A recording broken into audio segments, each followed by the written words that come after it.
E hoje nós estamos agora nesse início do mês de agosto. E a nossa ênfase para o pessoal que está antenado, que está sabendo, vira para a pessoa do seu lado e pergunta: você está antenado? Você está sabendo das coisas ou você não está acompanhando nada? Nós estamos, no nosso mês, focalizando a parte mais prática da nossa vida cristã.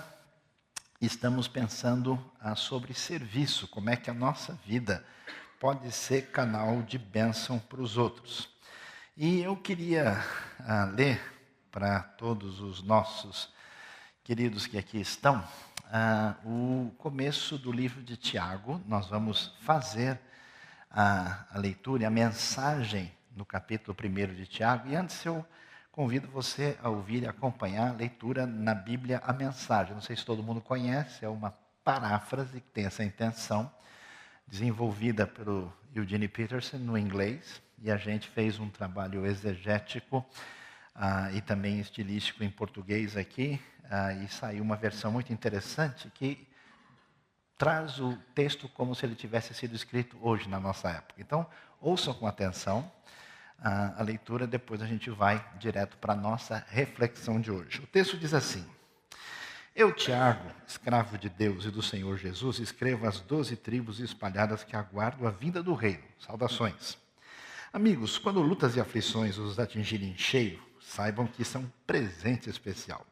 Vocês verão como a fé será fortalecida e como terão forças para continuar até o fim. Por isso, não desistam facilmente. Essa perseverança os ajudará a amadurecer e a desenvolver plenamente o caráter de vocês. Se vocês não souberem lidar com a situação por falta de sabedoria, ore ao Pai. É com muita alegria que Ele os ajudará. Vocês serão atendidos e não serão ignorados quando pedirem ajuda. Tenham toda a coragem ao pedir e acreditem de verdade, sem pensar duas vezes. Os que duvidam quando oram são como as ondas do mar, levadas pelo vento. Não pensem que essa gente conseguirá receber alguma coisa do Senhor, pois nunca tomam uma atitude e sempre duvidam de tudo. Quando os que estão numa pior melhorarem de vida, podem comemorar. E quando os ricos de nariz empinado perderem tudo e tiverem de viver na pior, comemorem também. As riquezas têm vida curta como a flor do campo. Não dá para contar com ela. Vocês sabem que o sol se levanta, esquenta, o seu calor intenso faz a flor murchar. Suas pétalas caem, antes que se dê conta, sua bela aparência se foi. É isso que acontece com as riquezas. Tudo é tão passageiro que quando todos começam a admirá-las, num piscar de olhos já se foram. Aquele que encara lutas e aflições e as supera é um felizardo. É gente assim que ama a Deus e é fiel de verdade. Eles receberão como recompensa a vida plena. Ninguém que esteja passando por lutas pode ter a cara de pau de dizer: é Deus que está me tentando. Deus não tem nada a ver com isso e Ele nunca põe o mal no caminho de ninguém. Ceder à tentação é decisão nossa.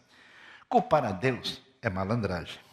A tentação nasce dos impulsos incontroláveis dentro de nós. Se cedermos a esses impulsos, logo o pecado mostrará a sua cara. E quando o pecado toma conta da situação, o resultado é a morte.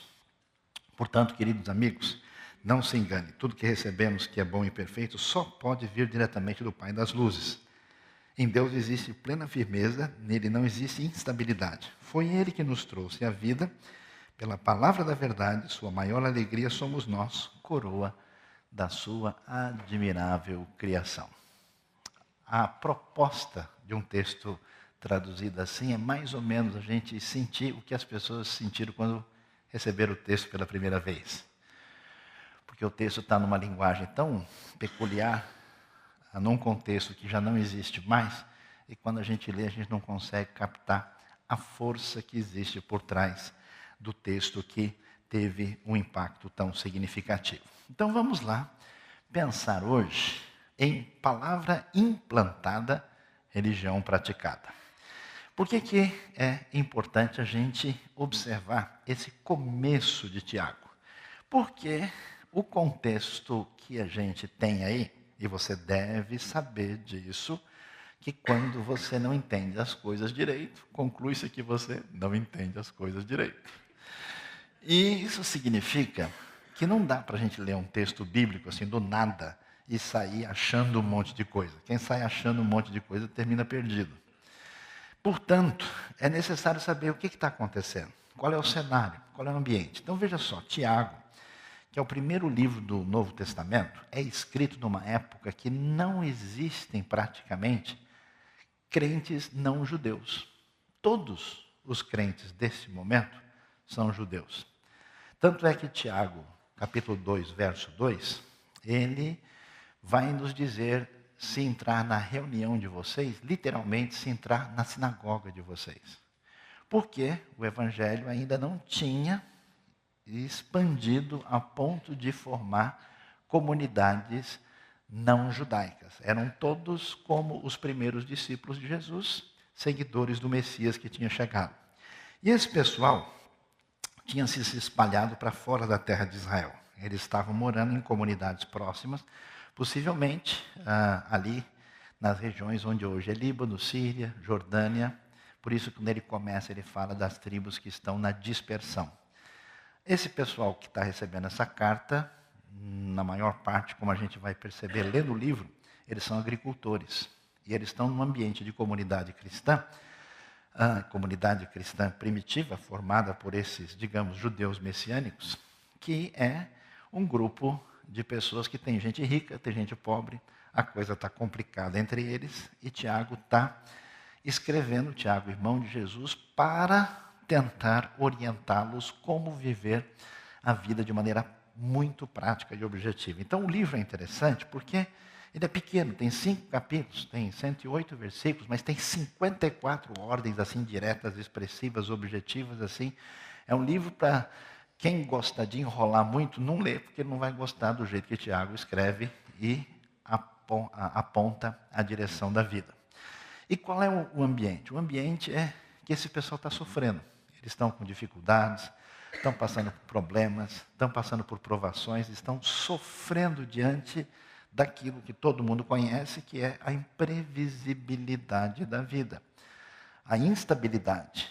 E diante disso eles começam a perguntar, puxa, será que Deus de fato está com a gente? Será que Deus está nos abençoando? E Tiago então começa a dizer, pessoal, não fiquem surpresos. Olha, provação é coisa boa de Deus, que Deus está providenciando para vocês, para o benefício de vocês. Então não assustem, porque a coisa funciona assim mesmo. Faz parte do teste para você qualificar e ganhar a medalha de ouro. Mas não confundam as coisas. Deus põe provação, mas Ele não tenta trapacear e nem complicar a vida de ninguém. Ele não faz o mal, então não misturem as estações. E o que vocês precisam, em vez de ficar desanimado, ficar reclamando, vocês precisam aprender a como viver a vida. Porque a gente vive nesse jeito de pensar, meio assim, né? Sombra e água fresca, tranquilidade. E você quer só que Deus livre você dos problemas. Folgado de Cristo, esse é o seu nome. E a Bíblia diz, não, eu não vou livrar. Eu vou ajudar você a crescer. Por isso, a gente tem provações de vários tamanhos. Pequena, médio, grande, GG, extra G. Serve tudo em você. Então, se prepare que as provações serão mandadas para que você tenha essa oportunidade de desenvolvimento. O que você precisa é de outra coisa, que a gente geralmente não quer, é sabedoria. Porque todo mundo já se acha sábio o suficiente. Todo mundo sabe que ele pode ensinar todo mundo como fazer as coisas. Já vê aquela pessoa irritante que você está explicando um negócio aí dentro, mas deixa eu falar como é que é, e ele vai e explica junto? Pois é, mais ou menos assim. Diante desse cenário, ele fala, peçam sabedoria para que vocês entendam como é que a gente tem que viver a vida adequadamente. Nesse cenário de aprender a viver com a vida, Tiago vai continuar falando de maneira prática sobre o que é necessário quando a gente tem o que atinge a vida da gente. São situações imprevisíveis, frustrações, injustiças sofridas, situações em que a gente fica sem entender porquê, dificuldade financeira, de saúde, uma série de coisas. Então diz, não fique desanimado, não fique revoltado, deixe de ser uma pessoa fora da sintonia com Deus, olhe para frente e aprenda o que Deus quer que a gente venha a descobrir para a nossa vida prática. Então ele vai dizer, no versículo 19, depois dessa introdução que a gente viu e fez a leitura na mensagem. Meus amados irmãos, tenham isso em mente. Sejam todos prontos para ouvir. Tardios para falar, tudo combinado aqui, tudo direitinho. E tardios para irar-se. Pois a ira do homem não produz a justiça de Deus. Portanto, livrem-se de toda impureza moral e da maldade que prevalece. E aceitem humildemente a palavra implantada em vocês, a qual é poderosa para salvá-los. Essa palavra que traz salvação, salvação de Deus, que perdoa os seus pecados, que lhe dá direito à vida eterna pela fé em Cristo Jesus. Essa palavra que nos salva também na nossa vida de várias situações complicadas e difíceis, ela é o caminho. E aí vem, que caminho é esse que Tiago apresenta? Qual é o problema? Quando a gente sofre instabilidade, quando a gente passa por provação, quando as coisas saem fora do nosso controle, a gente tem uns sintomas da nossa enfermidade principal, que é a nossa autonomia, autossuficiência, a nossa dependência da gente mesmo. A gente confia em Deus, mas com moderação. Também não é assim. Já ouviu essa frase em algum lugar? Eu me lembro de um rapaz que falava tanto para mim, não, porque a gente tem poder, posso todas as coisas naquele que me fortalece, porque a gente tem que confiar, tem que crer. Aí no dia que eu ouvi falar como ele guardava o carro dele, eu falei, acho que a confiança dele não é tão grande assim. Ele botava o seguro, botava o alarme, botava a barra para segurar a direção do carro, travava muito bem, botava corrente nas rodas e fechava o portão com 2 cadeados. Eu falei, realmente a confiança é grande, mas não é tanta assim, né? É sem exagero, com bastante, é confiança light, sem colesterol, sem triglicéridos, uma coisa abençoadíssima, né? Aí, o que acontece? Quando a gente está nessa situação de instabilidade, dá coceira na língua. Quantos dos irmãos têm coceira na língua aqui? Digam amém. Que beleza, né? Dá coceira na língua e dá vontade de falar. Falar mais que a boca. Falar desnecessariamente. E é interessante que, observe de novo o texto lá, vamos lá, tá vendo? Sejam prontos para ouvir, tardios para falar e tardios para irar-se. A gente ouve pouco e fala demais. A cabeça está congestionada, a gente está perturbado, a gente está cheio de ansiedade, parece que trava, fecha. A gente não ouve mais nada, a gente não aprende, a gente não tem calma, não fica tranquilo, não consegue raciocinar direito. Então, Tiago nos chama a uma situação de confiança real em Deus. E um dos exercícios é, você está assim, para de falar, para de ficar mexendo na ferida, para de ficar voltando. Não sei se você percebe, quando você começa a falar groselha, como diz o original, quando você começa a falar bobagem, em seguida tem um subproduto, que é um sentimento negativo, que é realimentado e você tem vontade de continuar. Mude o foco, vá noutra direção, não se entregue a esse elemento negativo e tente destravar a sua mente, o seu coração, para voltar a escutar. Muito difícil a gente ouvir, muito mesmo. A gente tem um processo assim de autodefesa, um processo que faz com que a gente fique tão focado na gente mesmo, que a gente acaba não caminhando na direção adequada. Até numa conversa comum, é difícil às vezes a pessoa ter paciência. O outro começa a falar e demora muito, a pessoa já desliga, já olha para cima. Tem uns que nem educação não tem, já viram para o lado e dão umas costas, assim, Às vezes ele lembra, já volto, e desaparece na multidão.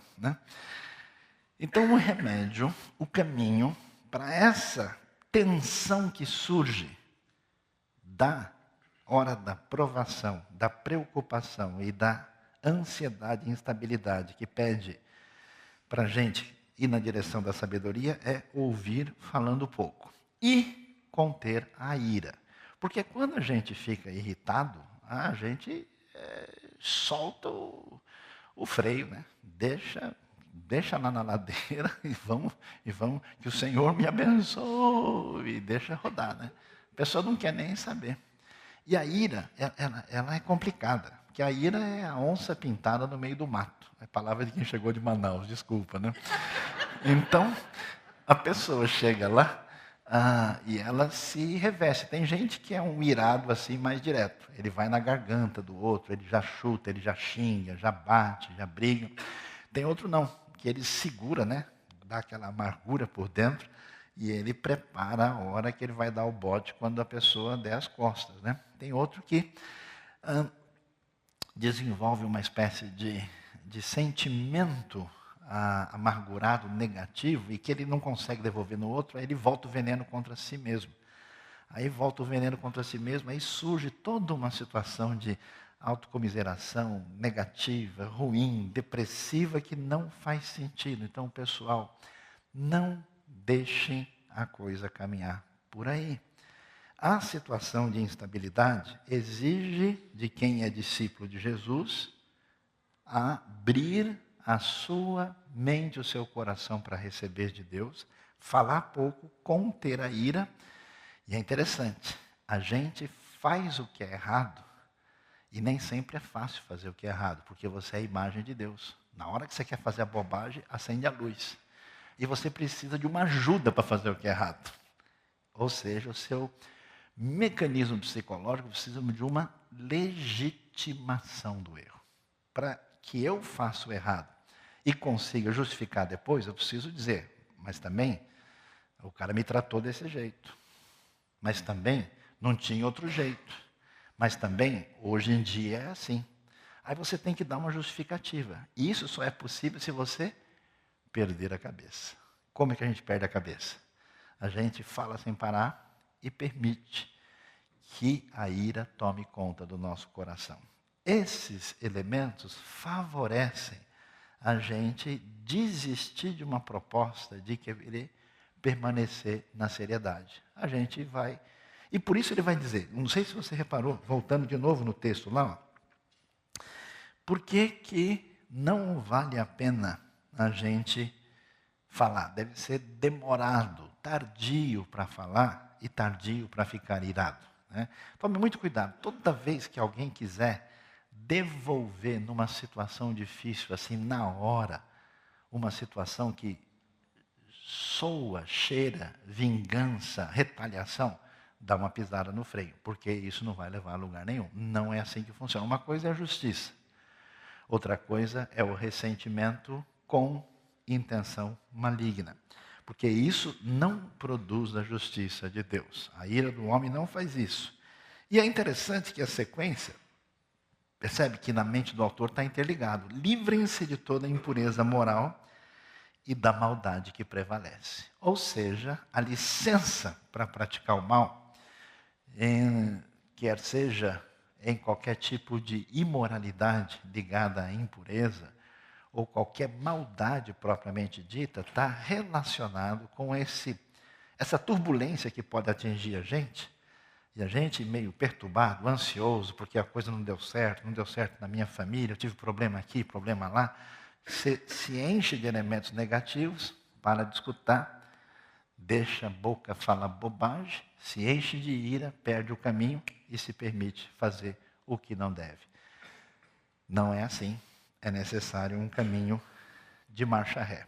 E qual é o único caminho que pode fazer com que a nossa vida volte a ser muito abençoada? É receber a palavra de Deus. Então faça um teste de saúde espiritual em você. Como é que está a maneira como você recebe a palavra divina no seu coração? Não esse negócio de você cumprir ritual evangélico. Eu acordei de manhã para que meu dia seja abençoado, deixa eu ler um salmo aqui. Essa coisa que o pessoal faz meio no automático, esse negócio que não tem genuinidade, autenticidade, que é só uma coisa que alguém faz com base na força da tradição. Não é um negócio assim, não, eu lembrei que eu sou crente. Um dia eu conheci um rapaz que disse que pegou um revólver para matar o vizinho, e no caminho ele falou, eu lembrei que eu era crente. Falei, que legal, que Deus abençoe e conserve a sua memória, forever and ever, amém. Vai que a memória dele falha, né? O que vai acontecer?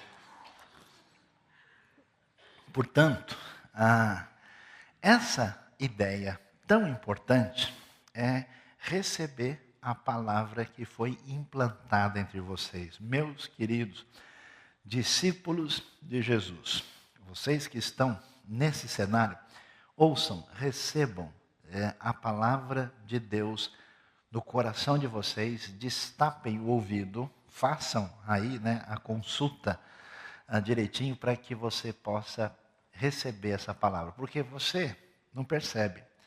As lombadas e a vida tumultuada tira a sua estabilidade. Você dá espaço para essas coisas negativas, aí você se sente culpado, inconscientemente você se afasta dizendo, eu não estou puro o suficiente, eu não estou numa sintonia espiritual boa, depois eu resolvo isso. Deus ama você e quer você de volta.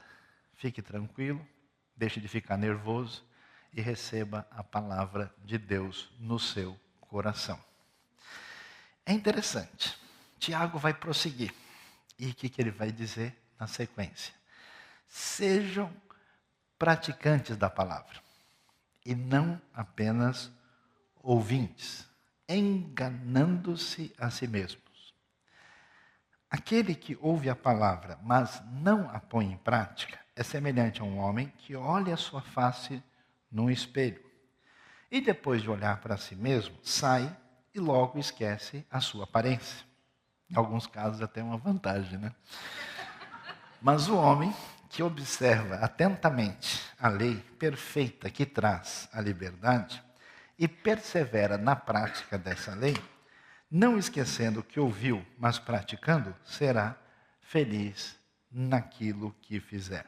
É muito valioso e é muito legal, interessante ver Tiago, porque ele não fica rodeando, né? Ele não fica com, meu querido, eu gostaria inicialmente de dizer que se talvez nós pudermos considerar, não, ele vai direto. Pessoal, é o seguinte, o problema de vocês envolve a necessidade de acolher, de receber essa palavra que foi implantada entre vocês e vocês precisam fazer exercício. A palavra ouvida precisa ser praticada. Isso não envolve aquilo que a gente pensa, a palavra praticada significa obediência a um mandamento. É muito mais do que isso. Significa algo que nos leve a uma prática da virtude. Porque se nossa fé em Deus, em Cristo, é uma coisa que é só cabeça, ou que é só coração, ou que é pragmatismo impensado, a gente está numa relação de desequilíbrio. Então, a fé saudável, ela envolve conhecimento e entendimento, ela envolve aquilo que mexe com o meu coração, com a minha vontade, com a minha devoção com Deus, e tem que envolver a minha mão, os meus pés, o meu fazer.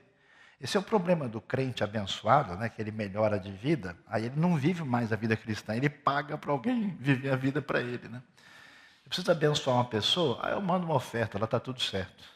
Ele não faz mais nada por ninguém. Ele terceiriza a sua virtude, Chega lá na eternidade, no dia do galardão, fala, olha, e como é que está? Não, precisa falar com fulano, ele fez por mim. A gente temos um contrato, inclusive, Fica difícil. Mas, para explicar esse processo da necessidade de praticar, sem ficar enganando-se a si mesmo, Paulo vai falar um negócio que a princípio a gente não entende. Diz que é igual alguém que olha no espelho e se esquece logo. O espelho antigo era alguma coisa mais ou menos assim. Esses espelhos bonitinhos que a gente tem, não sei por que razão, não gosto muito deles,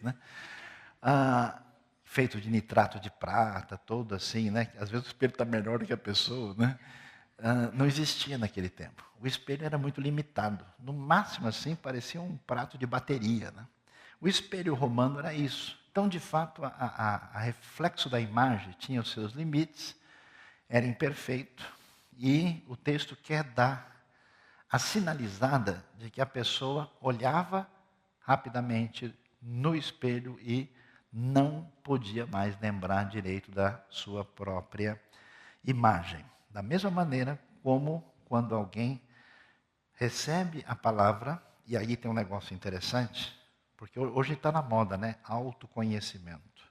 A pessoa precisa entender-se a si mesma, né? E o que a Bíblia sugere é que esse entendimento, ele não pode existir só no plano horizontal. Para que você conheça as cavernas do seu coração, fazer um curso de espeleologia cardíaca, né?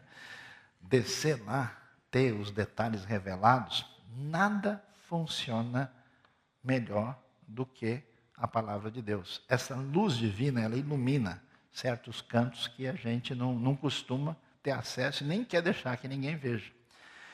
Daí a importância, mas leia a Bíblia, mas leia direito. Não fica lendo a pena que o irmão não está lendo comigo aqui. Seria muito bom se ele pudesse, né, ver esse versículo aqui. A pena que o fulano não foi hoje ouvir a mensagem, essa era perfeita para ele, né?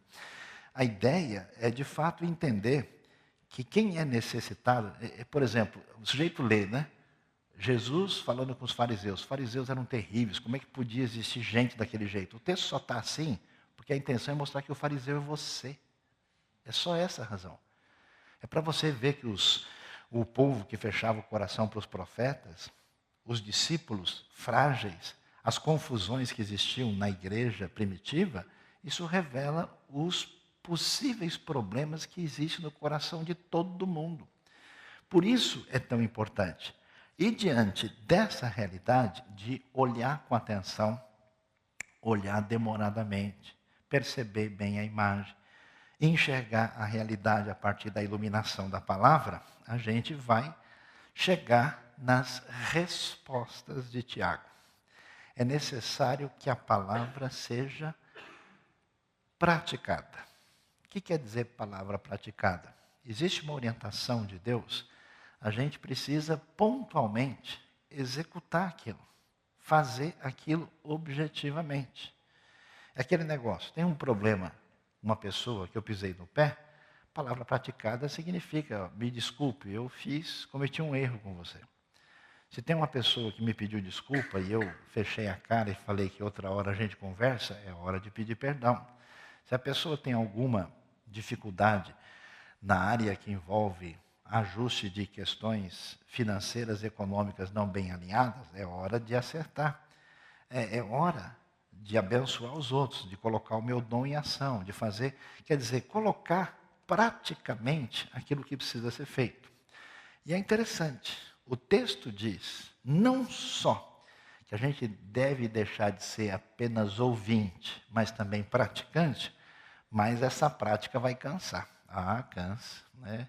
É aquele negócio, tudo é legal. Viu criança quando pede para fazer um negócio? Eu também quero, né? Deu 2 minutos, ela quer, não, mas agora eu cansei, agora eu não quero mais, né? Porque eu não sabia tudo que estava envolvido.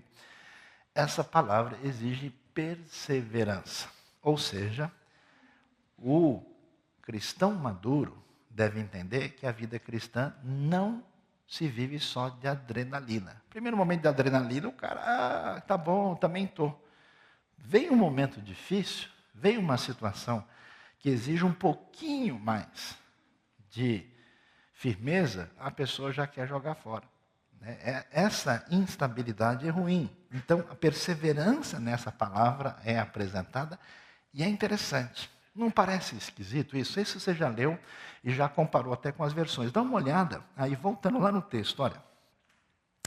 Ele diz para a gente ser praticante, não só ouvinte, aquele que ouve a palavra e não põe em prática, que é quem olha no espelho. E aí ele vai apresentar a solução dizendo, mas o homem, que é uma palavra genérica, né? Tiago usa no grego a palavra aner-andros, que é a palavra grega que significa homem, que está traduzindo a palavra hebraica ish. Ish significa homem, mas significa também um pronome indefinido, como cada um. Então a palavra usa, sim, mas é um termo genérico. Todo lugar Tiago sempre usa, mas usando o que a gente chama de um hebraísmo. Este homem que observa atentamente a lei perfeita. Uau, que história é essa? Que lei? Onde é que está essa lei perfeita? Versão tradicional que fala a lei da liberdade. NVI traduz, lei que traz a liberdade e persevera na prática dessa lei, não esquecendo o que ouviu, mas praticando será feliz naquilo que fizer. Que lei perfeita, lei da liberdade, existe aí nesse texto? Tiago está falando para quem? Para um grupo de judeus que creem no Messias Jesus. Esse pessoal aprendeu em casa, entendeu a vida toda, que a vida da gente precisa ser orientada pela lei de Deus. Então, qualquer coisa na vida se define a partir da lei. Aí a gente vai ver como é que Tiago está raciocinando claramente dentro do contexto desses primeiros discípulos de Jesus do primeiro século. Quando Jesus começa a ensinar e a falar sobre o que ele veio fazer no Sermão do Monte, né? Lembra lá? Você tem Jesus, que é o novo Moisés. Você tem o Monte Sinai, o Monte das Bem-aventuranças. Você tem os 10 mandamentos e agora você tem as bem-aventuranças. Ou seja, Jesus diz, eu não sou ninguém contra Moisés, ou em oposição, eu não vim destruir a lei. Eu vim mostrar de fato a amplitude e a explicação, que é o sentido do verbo cumprir da lei. Por isso ele vai dizer, olha, de fato vocês têm que prestar atenção na lei perfeita. Que lei perfeita é essa? É a lei dada por Deus, devidamente explicada e cumprida em Cristo, que traz liberdade verdadeira. Porque o problema que prende a gente, a nossa escravização, é exatamente quando a gente se submete aos sentimentos e às inclinações negativas, pecaminosas, que destroem a nossa vida e não permite que a gente ouça a palavra de Deus adequadamente. Essa lei, e ele vai usar assim, que quem prestar atenção a isso será feliz, que é a mesma palavra de Mateus capítulo 5. Essa pessoa, então preste atenção, ouçam o ensino de Jesus. E o ensino de Jesus, como é que Jesus fala para a gente lidar com o trânsito de São Paulo? Olhai as aves do céu. Mas onde, pastor? Bom, leva uma foto dentro do carro, né? Um DVD, né? Não, mas tem. Acontece, Deus é maravilhoso, né? Você tem que entender a grandiosidade que existe no cuidado de Deus e na necessidade de dependência dele. Então preste atenção nisso e aprendam a conduzir a sua vida conforme aquilo que vocês aprenderam desse rabino da Galileia, que nos deu o seu evangelho, que deve ser referência de conduta para vocês. E então, nesse contexto de gente que sabe o que significa a prática religiosa, mas que no meio dessa turbulência está confuso e atrapalhado, Tiago chega para o desfecho da sua mensagem e diz o seguinte: se alguém se considera religioso, que é o nosso caso aqui, amém, irmãos? Deixa eu tomar um copo d'água aqui enquanto vocês pensam. Se alguém acha que é gente boa, se alguém acha que a sua conduta reflete uma sintonia com os ensinos que Deus nos dá, mas não refreia a sua língua, engana-se a si mesmo. Sua religião não tem valor algum. De novo, Tiago vai chegar no ponto que está mostrando, quer dizer, parece que tem bastante conflito na comunidade, a língua não está ajudando, essa língua ela é negativa em relação a si mesma, em relação à vida, em relação à comunidade. A religião que Deus, o nosso Pai, aceita como pura e imaculada, essa linguagem evoca, né, a ideia de pureza que tem lá na lei, do sacrifício perfeito oferecido diante de Deus, é o quê? Aí vem a surpresa. Não sei se a gente vai querer ir embora antes para não ouvir o resto. Né? Cuidar dos órfãos e das viúvas em suas dificuldades e não se deixar corromper pelo mundo. O que acontece? A prática. A prática aparece aí. Tem pessoas que, quando forem sepultadas, vai ser desse jeito, né? Um caixão vai para o corpo, o outro para a língua, né? Porque, de fato, é um caso sério. Mas é sério mesmo. Eu já vi tanta gente fazer tanta bobagem, né? Ou porque transmitiu aí um boato desnecessário, ou que fez um comentário indevido, ou porque foi fazer fofoca não sei aonde, ou porque realmente ofendeu os outros e depois quer dar marcha ré e não consegue mais. É sério. Então, a primeira coisa importante, quer dizer, ó, se vocês estão em sintonia com aquilo que deve agradar a Deus, vocês estão pensando em religião, porque quando a gente quer fugir de Deus, o que a gente faz? A gente vira religioso. Um caminho é ir na direção do ritualismo. Ó Deus, já paguei minhas contas. Eu fiz aqui. A pessoa faz ritual desde que ele não tenha nenhuma caminhada séria com Deus. A outra é confiar na tradição. Não, mas meu bisavô já era seguidor do Evangelho, a nossa família assim vai para o céu de carona, a gente já está tudo, né? Há várias maneiras da pessoa fugir dessa relação de vida saudável, de religião verdadeira prática. Então é refrear a língua. Ele volta a falar nisso e isso é importante para a gente. Pense um pouquinho sobre a sua vida. No último mês, no último ano, quanto a sua língua produziu de coisa boa e fez algo favorável e positivo e quanta confusão ele arrumou. Pense apenas nisso. Às vezes eu fico incomodado, né? Existe uma sensação negativa que está dentro da pessoa e ela faz com que isso até apareça, né? A gente vê os Facebooks da vida, os centros de mensagem, todo elemento negativo que ela divulga, no fundo, reproduz uma sensação interna negativa dela, em vez de tentar divulgar coisas boas e favoráveis. Tem coisa boa? Passa para frente. Tem coisa ruim? Ore. Aí, não só refrear a língua, mas, olha só, visitar órfãos e viúvas necessitadas. Qual é o problema? O problema é que a pessoa que está em tribulação, em dificuldade, acha que ele é a última bolacha do pacote em sofrimento.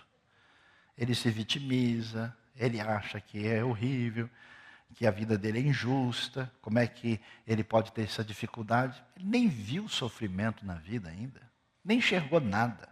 Então, uma visitinha no hospital deixa a pessoa mansinha, mansinha. Uma visita na casa ou uma contemplação de quem realmente está sofrendo faz a pessoa dar uma arrumada na cabeça. Quer dizer, vocês acham mesmo que vocês estão numa tribulação terrível, que está complicado, vocês estão desanimados, não sabem mais se crê ou se não crê? Pois é, você já foi visitar uma viúva que não tem nenhum amparo? No mundo antigo, você sabe, a viúva depende da família e do amparo da comunidade imediata. Não tem nenhum amparo estatal, não sei se também ia adiantar muita coisa, né?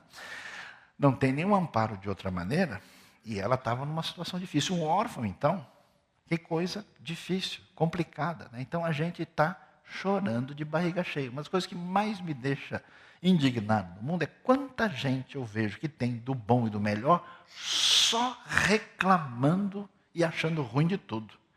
E eu vejo gente numa situação tão deplorável, tão difícil, e ainda cheio de esperança e agradecendo a Deus. Eu falei, pois esse pessoal não tem vergonha, não, mas não é possível. Que coisa. Então, como é que a gente melhora? É enxergando a realidade. Segundo, fazendo aquilo que é sinal de verdadeira espiritualidade, de que a graça de Deus alcançou a nossa vida. Por quê?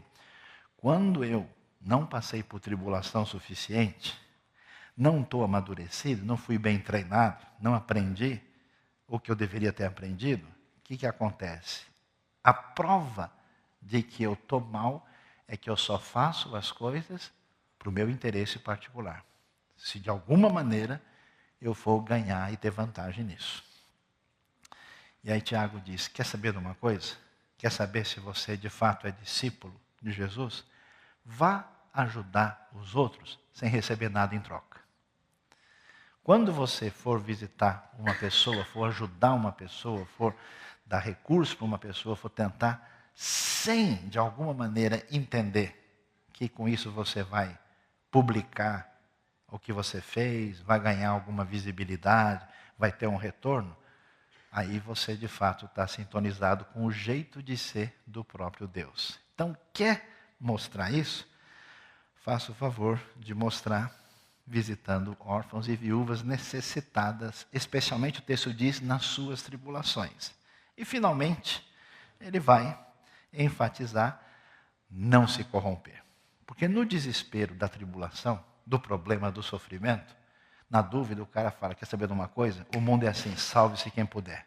Então, meu amigo, eu também não vou ser bobo. Quer saber de um negócio? Ou eu faço desse jeito, ou eu fico para trás. Ou eu entro no esquema, ou eu vou, entendeu? Então, o negócio é o seguinte, a vida é dos espertos, a vida é de quem entende como as coisas são, não é bem assim, e a pessoa se entrega à prática do erro, desistindo da sua relação com Deus, se entregando aos seus sentimentos negativos e entrando naquilo que é um esquema de corrupção do mundo. Então preste atenção.